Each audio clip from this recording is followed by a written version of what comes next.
Halo, jumpa lagi di channel 0 per 0 dengan Pak Agit. Kali ini Pak Agit hanya membahas pertanyaan-pertanyaan atau komentar-komentar dari teman-teman di berbagai konten Pak Agit. Jadi bukan satu konten gitu, cuman Pak Agit pilihin aja. Nah, mungkin semua komentar Pak Agit kupas gitu, maksudnya Pak Agit jawab itu nggak mungkin ya. Pak Agit pilih yang ya kira-kira menurut Pak Agit ini layak untuk komentari. Baik, kita akan mulai teman-teman ya dari pertanyaan Baito Wahyu 7544. Izin bertanya Pak Agit, kalau begitu lebih penting mana antara agama, Tuhan dan oksigen? Ya, ini pertanyaan menarik dan menjebak. Tapi nggak apa-apa, kita kupas gitu ya. Yang pertama, secara logik yang kita butuhkan adalah oksigen. Karena ini penting sekali ya, lebih primer dari masalah Tuhan dan masalah agama. Nah, kalau kita nggak dapat oksigen, kita nggak bisa bernapas, bagaimana kita bisa berpikir tentang Tuhan dan agama. Nah, ini pernah terjadi waktu Rasulullah itu tahu ya kalau di daerah Madinah itu ada daerah pelacuran. Tapi beliau tidak istilahnya seperti sering kita lihat di Indonesia tuh FPI melakukan itu gitu. Menyerbu tempat-tempat lokalisasi kayak gitu tuh.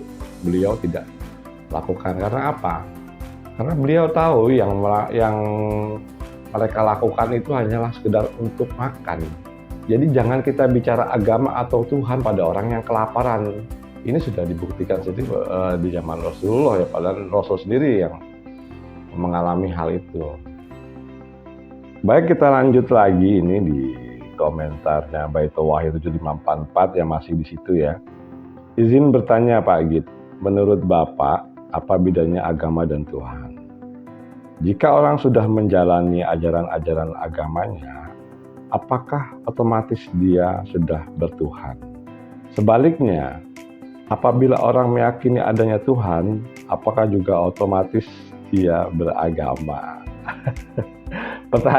Pertanyaannya Baito Wahyu ini selalu menjebak gitu. Pada umumnya agama ini adalah suatu media yang digunakan untuk mencari masalah Tuhan. Banyak orang yang tidak beragama tapi mereka bertuhan. Jadi pemikirannya tentang Tuhan itu, Tuhan ini ada. Sedangkan agama ini pada kenyataannya digunakan sebagai alat-alat politik, alat-alat untuk finansial, dan banyak kepentingan-kepentingan yang lain yang digunakan lewat agama. Contohnya saja di Indonesia teman-teman bisa lihat politik digunakan, diambil ayat-ayatnya gitu. Orang yang percaya padanya Tuhan itu jelas-jelas dia sudah tidak mementingkan agama. Orang yang beragama itu kadang-kadang lebih mendewakan kegiatan ritualnya timbang Tuhannya. Misalnya gini, bacakan doa ini maka kamu akan begini. Bacakan doa ini maka kamu akan begini. Baca surat ini supaya kamu bisa begini. Yang akhirnya dia tidak menuhankan Tuhan, tapi menuhankan doa ayat tersebut, menuhankan doa tersebut. Nah, ini kan jadi konsepnya jadi beda gitu. Makanya kalau di Islam itu ya sering Pak Agit ulang ini, yang disebut itu adalah orang-orang yang beriman. Kalau orang-orang yang beragama ini sering salah menafsirkan Tuhan. Ya itu secara tidak langsung itu udah menimbulkan sirik-sirik kecil gitu ya. Dia lebih percaya doanya timbang Tuhannya. Padahal doa ini kan nggak perlu diucapkan teman-teman. Tidak perlu diucapkan. Tuhan sudah tahu. Kalau kalian percaya Tuhan Maha Tahu, Maha Mendengar, kan kita nggak perlu berdoa keras-keras. Di dalam hati aja kita diem gitu. Nah, ya seperti istilahnya meditasi atau apa, itu Tuhan sudah tahu maksud kita. Jadi nggak perlu dikejar-kejarkan doa. Kalau Tuhan nggak budek kok. Gitu.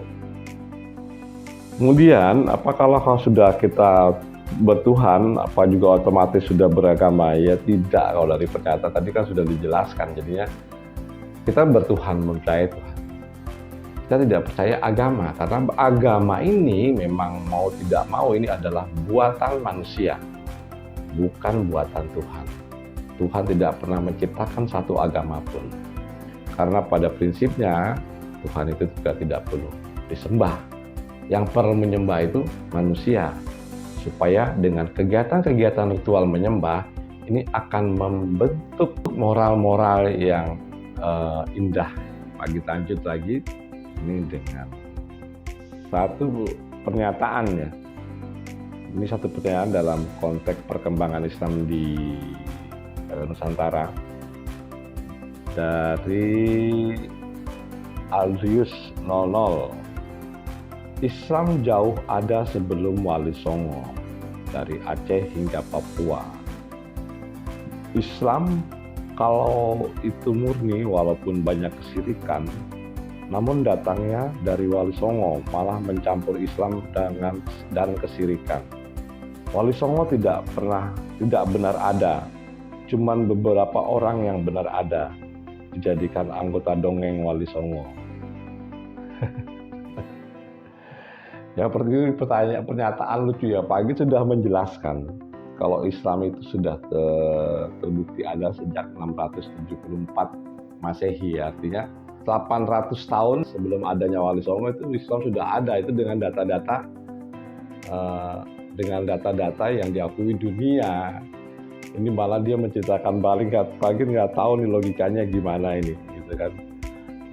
Namun datangnya Wali Songo malah mencampur Islam dan kesirikan. Ini juga lucu, Pak Agi sudah menjelaskan. Dalam 800 tahun itu, 674 Masehi, sampai penyebaran cara Wali Songo, itu Islam nggak berkembang di Indonesia, pasti ngeyel aja.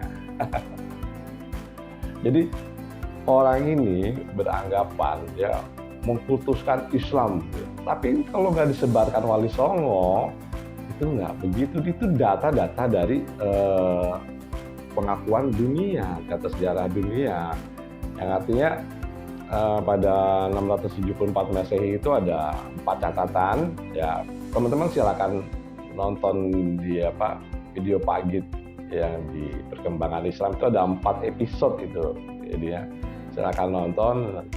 Kemudian ini kayaknya nontonnya yang udah di episode ketiga gitu loh, nggak lihat dari episode pertama gitu, panjang ceritanya soalnya. Jadi menjelaskan Islam sudah lama gitu. Samudra Pasai dia cerita. Samudra Pasai itu masuk Islamnya di 1297. Sejak Marco Polo 1292 masuk, Samudra Pasai baru berdiri tuh Islamnya di 1297. Ya memang benar, tapi nggak berkembang. Dan kalau cara-caranya menyebarkan Islam dengan Islam murni dari Arab, sama sekali ditolak sama rakyat Indonesia pada saat itu. Ini kan sudah Pak Agit jelaskan dengan data arkeologi, ya, data antropologi yang ada, yang sudah ditulis oleh Agus Sunyoto di Atlas Wali Songo. Nah di situ kalau memang belum bacalah dulu gitu ya, biar tahu sejarah Indonesia Islamnya itu gimana. Kalau Islam disebarkan secara murni sudah terjadi di abad ke-10 yang nyebarin, dibunuh-bunuhin. Itu dari 2000 keluarga yang diutus Sultan Al-Gabah, tinggal 200 keluarga dalam setahun. Teman-teman bayangin kalau di Islam disebarkan secara murni, dibunuh di Indonesia waktu itu. Kalau Islam disebarkan secara Arab pada saat itu nggak bisa, harus lewat media kultur atau budaya.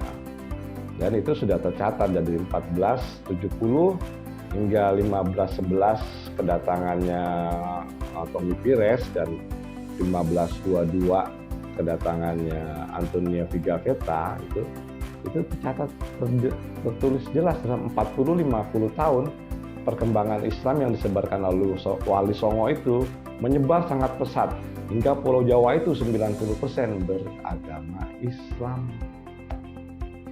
Itu bukan mengada-ada, catatannya catatan dunia. Kemudian ini ada pertanyaan dari peneliti independen. Satu pertanyaanku, katanya diceritakan ada makhluk sebelum Nabi Adam yang telah hidup di bumi. Kemana mereka? Apakah mereka sekarang ada di surga atau neraka? Baik teman-teman ya. Jadi Pak Git juga waktu membahas ini, Pak Git mengabaikan masalah surga dan neraka karena ini masalah yang sangat-sangat dogma sifat. Jadi hanya mampu dijelaskan kepada orang-orang yakin, pokoknya yakin, ya udah itu aja. Jadi Pak Git tidak membahas neraka dan surganya, Pak Git akan membahas masalah Adamnya. Kalau masalah Adam ini juga tokohnya tokoh fiktif, artinya ini adalah cerita mitologi dari Arab yang dibuatkan dalam Alkitab gitu. Maksud Pak Git dalam kitab-kitab agama samawi ya, Yahudi, terus Nasrani, Islam, dibuat di situ. Tapi pada kenyataannya atau data sejarahnya itu yang real itu tidak ada. Makanya disebut mitologi Arab itu atau mitologi samawi, itu Adam. Sedangkan yang namanya makhluk, kalau misalnya Pithecanthropus erectus yang udah ada jutaan lalu, itu real karena data arkeologinya ada. Kemudian Homo sapien yang ada di Indonesia gitu ya, Homo wajakensis ini ada. Dan kalau dilihat kita misalnya dianalisa, kita keturunan Nabi Adam ya pasti bukan. Pak Git pastikan bukan, itu berdasarkan ilmu DNA.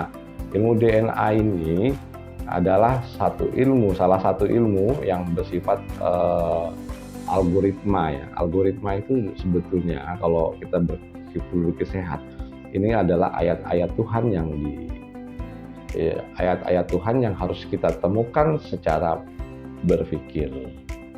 Pak Git menjelaskannya ini singkat-singkat aja, jadi nggak terlalu detail karena ada beberapa komen di sini ya yang mau Pak Git bahas gitu. Baik, ini ada yang berkomentar. Didik saja 3691 yang waktu itu Pak Git menjelaskan masalah buku Life After Life ya, yang dibuat oleh Dr. Raymond Moody yang menjelaskan tentang cerita orang meninggal. Pak Git ulang aja ceritanya ya. Jadi orang meninggal, sebelum meninggal itu dia merasakan sakit, setelah lepas ruhnya merasakan nyaman, kemudian dia melihat suasana keliling orang-orang yang ada, kemudian masuk ke lorong gelap, menemukan cahaya dan bertemu dengan cahaya dan melihat kehidupannya pada saat dia dilahirkan hingga sampai meninggal, itu diceritakan secara detail gitu dilihat. Nah, ini dia berkomentar, yang pada mati itu diintegrasi aja, daripada berteori ini itu kesannya malah sok tahu aja. Ini bener-bener nggak pakai logika komentarnya, karena Pak Git menceritakan ini adalah hasil interogasi terhadap orang yang sudah mati suri gitu. Jadi di buku Life After Life itu menceritakan interogasi terhadap orang-orang yang sudah pernah mati. Ceritanya seperti itu. Seperti tadi Pak Git ceritakan, itu adalah hasil interogasi kepada orang-orang yang sudah pernah mati, artinya mati suri. Dan rata-rata 86% itu bercerita tentang itu. Bukan Pak Git menganalisa atau malah Pak Git so tahu, bukan. Pak Git menceritakan isi buku itu, yang artinya itu adalah interogasi terhadap orang-orang yang pernah mati. Baik, di bawahnya juga ada komen. Semua orang hanya mengira-ngira saja karena belum pernah mati. Kalau yang mati tak akan hidup lagi. Jadi terserah pendapat masing-masing saja. Ya, kalau soal pendapat masing-masing saja ya terserah. Orang Pak Git juga cuma menceritakan gitu loh. Orang yang pernah mati dan hidup lagi, yaitu mati suri. Kalau analisanya gini, semua orang yang mati tak akan hidup lagi. Ya ini kan logical fallacy banget, logika yang salah. Artinya orang mati suri itu orang yang mati terus hidup lagi. itu bukan analisa Pak Agit yang pertama. Level love itu Pak Agit hanya menceritakan isi buku tersebut ya, yang intinya itu adalah hasil dari interogasi kepada orang yang sudah pernah mati. Ini dari Koko Dewantoro 1068. Mujizat menurut KBBI adalah suatu kejadian ajaib yang sulit dijangkau akal manusia. Jadi mujizat ini bukan melawan sunatullah, tapi akal manusia yang belum terjangkau. Paham katanya gitu. Yang dipakai KBBI gitu kan. Ya memang kalau KBBI nggak menyalahkan, yang artinya adalah satu keajaiban ya. Keajaiban ini melawan sunatullah. Contoh, ini paling gampang contohnya. Contohnya itu adalah lahirnya Nabi Isa itu tanpa bapak. Maksudnya tanpa masuknya sperma ke sel telur. Ini kan melawan sunatullah. Sunatullah itu adalah hukum atau ketetapan yang sudah digariskan oleh Allah. Yang artinya lahirnya seorang anak itu karena proses tadi teman-teman. Ada sperma yang masuk ke sel telur. Kalau selama sperma tidak masuk ke sel telur, ini tidak akan terjadi pembuahan. Masih dibilang mujizat ini ya pikirannya masih banyak ke dogma semua gitu. Belum mau membuka diri terhadap pikiran-pikiran yang sehat. Jadi kalau sudah ditetapkan dogma ini ya udah pokoknya dogmanya begini. Ini akal yang diberikan Allah ini tidak dipakai untuk berpikir. Nah ini salah satu penyebabnya orang kita itu tidak maju-maju ya, kita cuma percaya dogma. Pagi balikin misalnya di tahun 1945 ya, Amerika bercerita tentang mau menjangkau bulan, itu kan jadi bahan tertawaan. Itu 40. Tapi 24 tahun kemudian 1969 Neil Armstrong sampai di bulan, udah nggak jadi aneh lagi. Apalagi saat ini, akal yang diberikan oleh Tuhan ini supaya kita berpikir. Bukan cuma membaca dogma masuk iya. Itu membuat kita jadi bodoh. Nah, kalau kita mau main dogma itu di ayat Al-Quran itu, misal katakanlah membunuh itu tidak boleh, gitu kan? Gitu? Membunuh itu pastikan tidak boleh suatu kejahatan. Tapi kenapa itu dilakukan oleh Nabi Khidir pada saat dia mau ngajak Nabi Musa ingin belajar Nabi Khidir, membunuh anak malah yang masih balita, dicekek gitu. Ada yang bilang ada beberapa versi ya, itu dicekek atau dipenggal kepalanya, tapi kan itu dibunuh. Anak yang tidak berdosa sama sekali. Jadi ayat-ayat ini, dogma-dogma ini kadang-kadang saling bertolak belakang. Ini yang harus kita juga berpikir kenapa bisa begini, atau latar belakangnya seperti apa sih sebetulnya itu. Jadi kalau mujizat itu pagi bilang menentang sunatullah ya jelas banget, karena sunatullahnya seperti itu, hukum yang berlakunya seperti tadi teman-temannya. Kalau kelahiran seorang anak itu butuh masuknya sperma ke dalam sel telur gitu kan, hingga terjadi pembuahan. Nah ini kalau pada saat ini bisa gitu, pada sekarang itu bisa, orang itu tidak perlu melakukan hubungan seks gitu ya, tapi bisa mempunyai anak gitu ya, itu dengan teori bayi tabung, di mana spermanya disuntikan ke dalam sel telur. Jadi tetap yang namanya sel telur ini harus menerima sperma. Itu satu contoh yang paling mudah ya. Telur itu ya, kalau kita bikin bukan cuma itu aja ya teman-teman ya. Terjadi pembuatan handphone, terus kemudian sekarang udah banyak aplikasi dan segala macam di internet, itu adalah sunatullah semua. Ini satu lagi aja teman-teman ya, dari Nyoman Ruba 1809. Adanya uang palsu karena adanya yang asli. Ya kalau istilah ini bisa lah dimasukkan kalau zaman dulu, kalau zaman sekarang udah nggak masuk juga gitu loh. Kalau zaman sekarang ada yang namanya teknologi blockchain. Ya, seperti teman-teman kalau bayar QRIS ya. QRIS itu teknologinya yang dipakai blockchain. Jadi di situ nggak bisa buat uang palsu. Jadinya adanya uang palsu karena belum ada teknologi.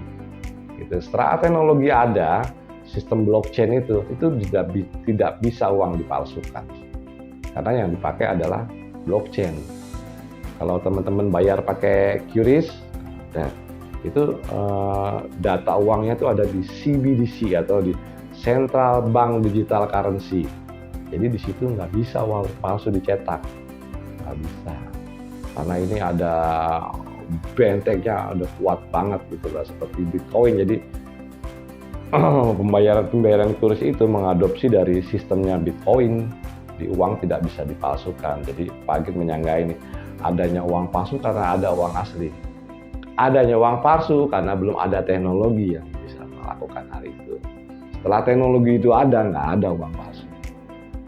Oke teman-teman, menurut Pak Agit ini sudah cukup ya. Dan kali ini Pak Agit tidak membuat pembahasan karena setiap pertanyaan atau komentar tadi Pak Agit jawab langsung. Gitu, teman-teman. Baik teman-teman, Pak Agit ucapkan terima kasih.